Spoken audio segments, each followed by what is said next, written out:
साथियों, जय हिंद जय भारत। आप सभी का एक बार फिर से हार्दिक स्वागत है आपके अपने YouTube चैनल में। तो साथियों, आज मैं बहुत ही महत्वपूर्ण चीज़ बताने जा रहा हूं कि 8वां वेतन आयोग जब से इसका गठन की घोषणा हुई है तब से सभी केंद्रीय कर्मचारियों को या चाहे स्टेट गवर्नमेंट कर्मचारी, सभी के चेहरों पर खुशी देखने को मिल रही है, चेहरे खिलते हुए नज़र आ रहे हैं। लेकिन अब सभी को इसका इंतज़ार है कि आखिर इसका समिति का गठन कब होगा और ये वेतन आयोग कब लागू होगा। तो मैं सिर्फ 4 चीज़ बताऊंगा, चारों चीज़ इम्पोर्टेंट है। तो पहला है कि 8वां पे कमीशन कब से लागू होगा। दूसरा है कितना समय लगेगा, यानी कि कमेटी के गठन होने में कितना समय लगेगा और किस तरह निर्धारण होता है, यानी इसका निर्धारण कैसे होता है, इसकी जो गठन कैसे होता है, कौन कौन मेंबर होते हैं और इसमें कितना फिटमेंट फैक्टर, यानी 8वें वेतन आयोग में कितना फिटमेंट फैक्टर लगेगा और ये फिटमेंट फैक्टर होता क्या है और इसको किस तरह से फिटमेंट फैक्टर से हमारे वेतन जो है उन फिक्स होते हैं। और पिछले जो भी वेतन आयोग है उनमें गठन के बाद, यानी घोषित होने के बाद कितना समय लगा, उनको गठन होने में कितना समय लगा, उसी से आपको अंदाज़ा लग जाएगा पूरा वीडियो देखने के बाद कि इस 8वें वेतन आयोग के गठन में कितना समय लगेगा, यानी समिति का गठन कब तक होगा।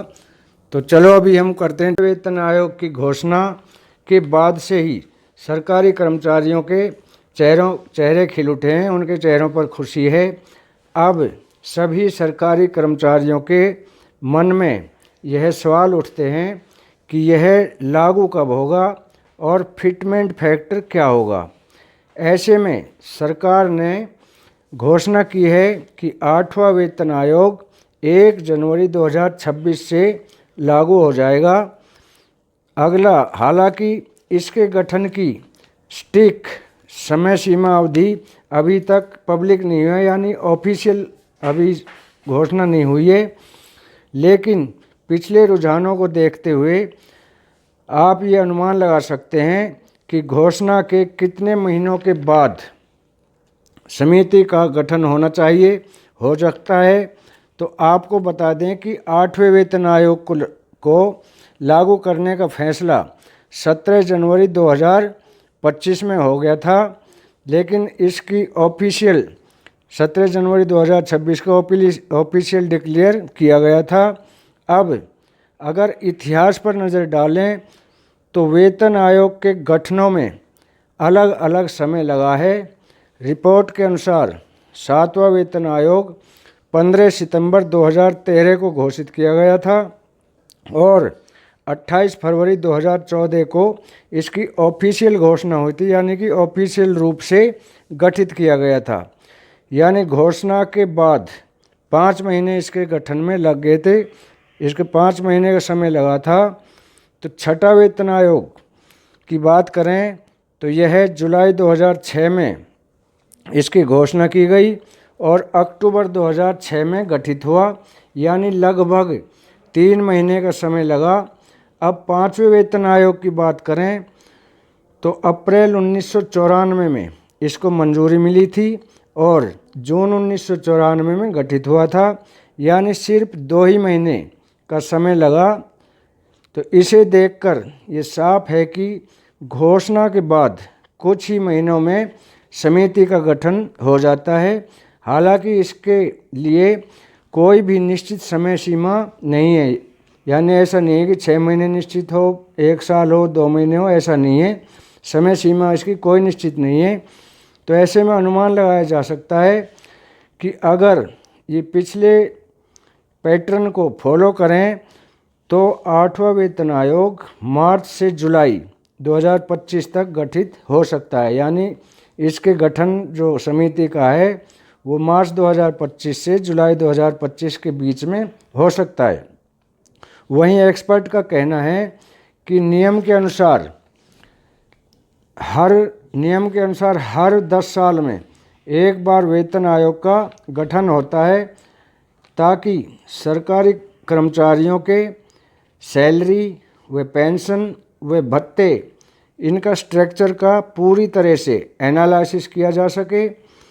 इस सिफारिश से आर्थिक स्थिति, मॉनेटरी पॉलिसी और दूसरी फाइनेंशियल परिस्थितियों को ध्यान में रखा जाता है ताकि कर्मचारियों को ये उचित मुआवजा मिल सके, महंगाई से राहत मिले, आर्थिक स्थिति में सुधार हो। आपको बता दें कि 2026 में लागू होने वाले इस आयोग को लेकर अब सभी की नज़रें इस बात पर टिकी है कि सरकार 8वें वेतन आयोग की कमेटी के गठन की घोषणा कब तक करती है और यह कदम सरकार किस तरह से केंद्र के लाखों करोड़ों कर्मचारियों और पेंशन भोगियों को अफेक्ट करेगा। वहीं अगर हम बात करें फिटमेंट फैक्टर की, तो फिटमेंट फैक्टर वेतन बढ़ोतरी का निर्धारण करता है, यानी सैलरी निर्धारित करता है फिटमेंट फैक्टर।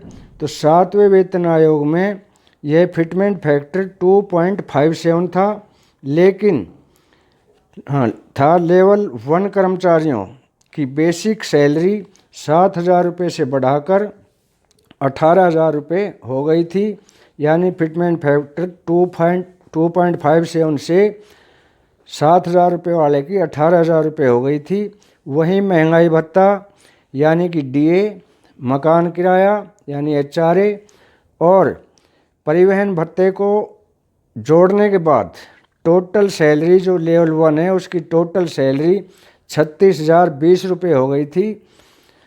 अब 8वें वेतन आयोग में फिटमेंट फैक्टर 2.86 मिलता है, तो लेवल 1 की बेसिक सैलरी 18,000 रुपये से बढ़कर 51,480 रुपये हो जाएगी। इस पूरी वीडियो में ध्यान से देखें, आपकी क्या क्या राय है हमें अपने कमेंट बॉक्स के ज़रिए बताएं, और ताकि हम कोशिश करें कि हर नई अपडेट आप तक पहुंचा सकें। इसके लिए हमारे चैनल से जुड़े रहिए, और जिन्होंने अभी तक हमारा चैनल सब्सक्राइब नहीं किया है उनसे हमारी रिक्वेस्ट है कि हमारे चैनल को सब्सक्राइब कर लें ताकि हम हर अपडेट से आपको अति शीघ्र अवगत करा सकें। तो अगली हम बात करेंगे, अगली मैं साथियों बहुत ही इम्पोर्टेंट न्यूज़ आपको बता रहा हूं कि जो पुरानी पेंशन योजना की बहाली के लिए मैं आपको ये लेटर दिखा रहा हूं, इसमें ध्यान से देखें। बहाली के लिए अभियान शुरू, यानी कि अभियान शुरू कर दिए हैं। पहले जो NPS दे रहे थे उसकी जगह इन्होंने अभी UPS लागू की है, लेकिन पब्लिक UPS से भी नाखुश हैं और उन्होंने पुरानी पेंशन को लेकर अपने मांग को लेकर अभियान जारी कर दिए हैं, यानी कि हड़ताल करनी शुरू कर दिए, नारेबाजी शुरू कर दिए। उन्होंने कहा है कि हमारी पुरानी पेंशन बहाली जो पहले मिलती थी हमें वही मिलनी चाहिए। जो नई पेंशन योजना आपने बनाई है, यानी UPS जो बनाई है NPS से, उस UPS से भी पब्लिक नाखुश है और उन्हीं को देखते हुए उन्होंने आंदोलन करने शुरू कर दिए हैं। और हमारी जो सेना का रेफरेंस जो मांगी गई थी उसमें भी सेना की तरफ से भी ये मांग मांगी गई है कि पुरानी पेंशन बहाली पहला मुद्दा है। हमारी 3 मांग है जो सेना ने मांगी हैं, अपने मांग पत्र में दिए हैं। उसमें पुरानी जो पेंशन बहाली है उसको पहले उस पर रखा है। दूसरा प्रीमेच्योर रिटायरमेंट जो OROP 3 टेबल में जिन मांग पत्र में, और तीसरी मांग जो MSP है उसको जो हाई कोर्ट से हार गए हैं, सुप्रीम कोर्ट से हार गए हैं, तो सुप्रीम कोर्ट ने ही इन्हें सलाह दी और ये उस मांग को लेकर 8वें वेतन आयोग में भी अपने मांग पत्र में इनको शामिल किया है। तो साथियों ये थी हमारी आज की इम्पोर्टेंट वीडियो। तो वीडियो अच्छी लगे तो लाइक, शेयर और सब्सक्राइब करें ताकि हम आपको हर नई वीडियो से, हर नई खबर से अवगत करा सकें। और आज के लिए इतना ही, कल फिर मिलेंगे इसी तरह की किसी अन्य जानकारी को लेकर। तब तक के लिए जय हिंद, जय भारत।